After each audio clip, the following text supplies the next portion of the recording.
Kurdish nationalism is the political movement holding that the Kurdish people are deserving of a sovereign nation in their homeland, Kurdistan, partitioned out of the territories in which Kurdish people form a majority. Currently, these territories lie in northern Iraq, northwestern Iran, southeastern Turkey, and small parts of northern and northeastern Syria. Early Kurdish nationalism had its roots in the days of the Ottoman Empire, within which Kurds were a significant ethnic group. With the dissolution of the Ottoman Empire, the Kurdish majority territories were divided between the newly formed states of Iraq, Iran, Syria and Turkey, making Kurds a significant ethnic minority in each state. Kurdish nationalist movements have long been suppressed by Turkey, Iran and the Arab-majority states of Iraq and Syria, all of whom fear loss of territory to a potential independent Kurdistan.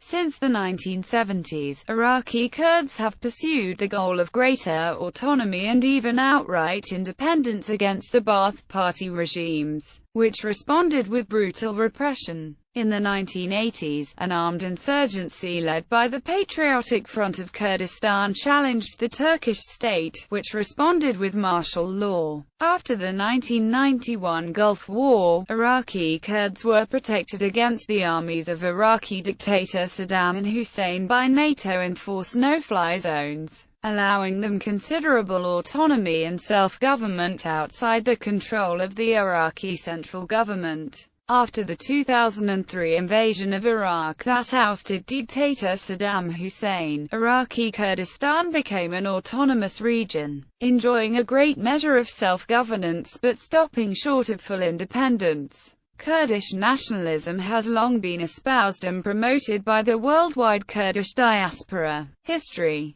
The Kurdish nationalist struggle first emerged in the late 19th century when a unified movement demanded the establishment of a Kurdish state. Revolts did occur sporadically but only decades after the Ottoman centralist policies of the 19th century began did the first modern Kurdish nationalist movement emerge, with uprising led by a Kurdish landowner and head of the powerful Shemdinam family, Sheikh Ubaydullah. In 1880, Ubaydullah demanded political autonomy or outright independence for Kurds and the recognition of a Kurdistan state without interference from Turkish or Persian authorities. The uprising against Kayap Persia and the Ottoman Empire was ultimately suppressed by the Ottomans, and Ubaydullah, along with other notables, were exiled to Istanbul. The Kurdish nationalist movement that emerged following World War I and end of the Ottoman Empire was largely reactionary to the changes taking place in mainstream Turkey, primarily radical secularization which the strongly Muslim Kurds abhorred,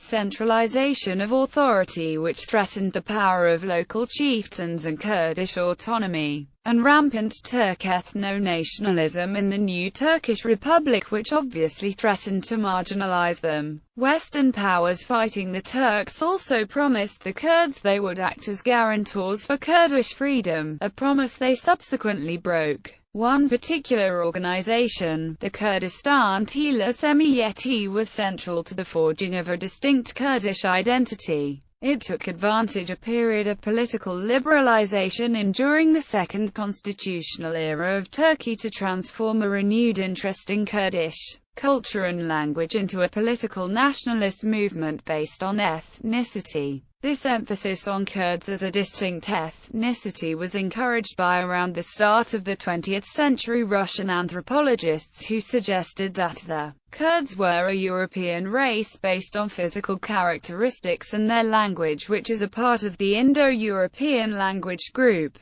While these researchers had ulterior political motives, their findings were embraced and still accepted today by many. During the relatively open government of the 1950s, Kurds gained political office and started working within the framework of the Turkish Republic to further their interests, but this move towards Integration was halted with the 1960 Turkish coup d'etat. The 1970s saw an evolution in Kurdish nationalism as Marxist political thought influenced a new generation of Kurdish nationalists opposed to the local feudal authorities who had been a traditional source of opposition to authority. Eventually they would form the militant separatist party AKK in Kurdistan, or Kurdistan Workers' Party in English. Ottoman Empire. Under the millet system, Kurds' primary form of identification was religious, with Sunni Islam being the top in the hierarchy. While the Ottoman Empire embarked on the modernization and centralization campaign known as the Tanzimat,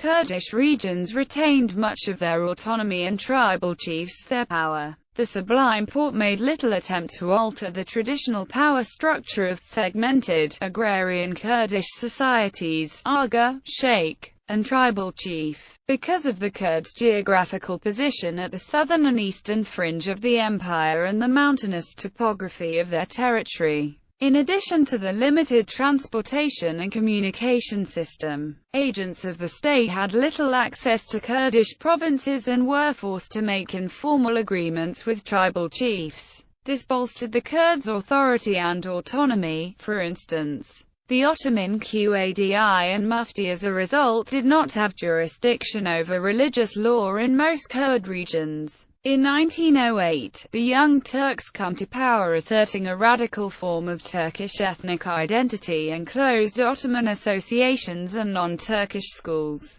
They launched a campaign of political oppression and resettlement against ethnic minorities, Kurds, Laz people, and Armenians. But in the wartime context they could not afford to antagonize ethnic minorities too much. At the end of World War I, Kurds still had the legal right to conduct their affairs in Kurdish, celebrate unique traditions, and identify themselves as a distinct ethnic group. The Treaty of Sèvres, signed in 1920, suggested an independent Kurdish and Armenian state, but after the establishment of the Turkish Republic by a Turk ethno-nationalist government which balks at the treaty, the 1923 Lausanne Treaty was signed, which made no mention of the Kurds. The once politically unified Ottoman Kurdistan was then divided into the different administrative and political systems in Iraq, Turkey and Syria. Turkey, by the enforcement of laws such as Article 57 of the Turkish Constitution of 1982, which outlaws any activity harmful to national unity and territorial integrity of the Turkish Republic. Kurdish civic rights can be constrained within the context of a constitution guaranteeing equality without acknowledging them as a distinct group. Equal citizenship rights were enshrined in Turkey's 1920 Provisional Constitution. Article 8 asserted that the country was composed of both Turks and Kurds, but under the law they would be treated as common citizens. However, the 1923 formation of the Republic of Turkey marked the beginning of a continuing period of reduced civic rights for Kurds. The Caliphate was abolished a year later, as well as all public expressions and institutions of Kurdish identity. Kurdish madrasas, newspapers, religious fraternal organizations, and associations were shut down. To give an example of the early Republican government's attitude towards the citizenship rights of Kurds, Law No. 1850 was introduced after popular revolts,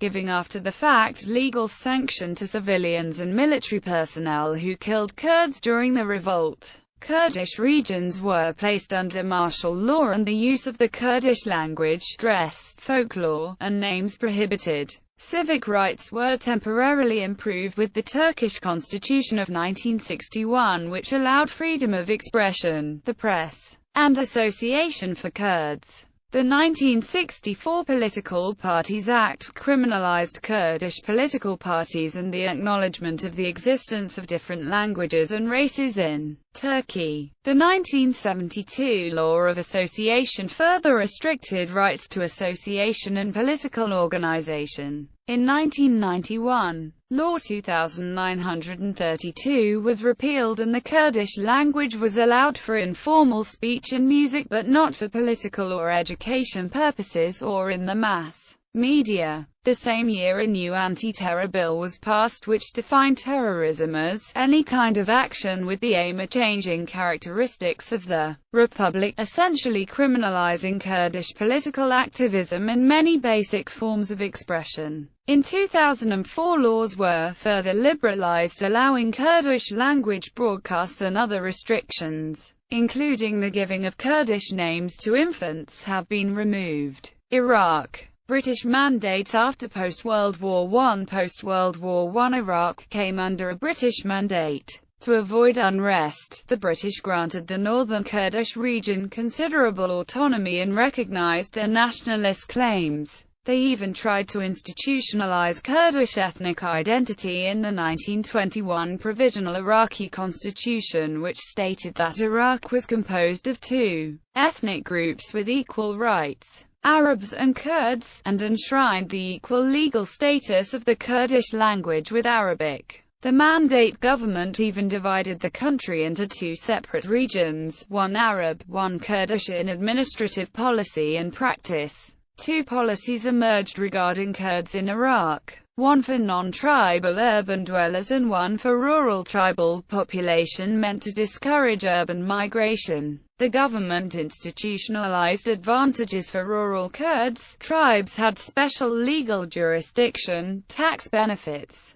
and informally guaranteed seats in parliament. In addition, they were exempt from two of the strongest facets of the modern state. They had their own schools and were outside the jurisdiction of national courts. This privileged position lasted into the 1950s. Kurdish rights were further entrenched in 1932 by the Local Languages Law, a condition of the League of Nations being that to join, Iraq had to enact constitutional protection for the Kurds. Political rights were fairly open in the interwar years as continued British internal interference and a series of weak government prevented anyone movement from dominating national politics prevented the creation of a formal exclusionary citizenship. However, later the central government's nation-building strategy centered around a secular conception of national identity based upon a sentiment of Iraqi unity with the government dominated by Sunni Arabists. Within this new framework, as non-Arabs, the Kurds would experience unwelcome changes in status. Post-World War II, the 1950s, 60s, and 70s demonstrated a pattern. The new Arabist leader would assert his belief in the Kurds as distinct and equal ethnic group in Iraq with political rights. For instance, the Constitution of 1960 claims Kurds and Arabs are partners within this nation. The Constitution guarantees their rights within the framework of the Iraqi Republic. Once successful at consolidating their power, they would repress Kurdish political rights, militarize Kurdish regions, ban nationalist political parties, destroy Kurdish villages, and forcibly impose resettlement. As a result, from late 1961 onwards there was near-constant strife in Iraqi Kurdistan. A major development was made when the Iraqi government and Kurdish leaders signed the 1970 peace agreement. It promised Kurdish self-rule, recognition of the binational character of Iraq, political representation in the central government, extensive official language rights, the freedom of association and organization, and several other concessions aimed at restoring full civic rights to the Kurdish population. It was to come into effect within 4 years. In 1974, the weaker law of autonomy in the area of Kurdistan was actually implemented with much weaker citizenship protections, and conflict soon resumed.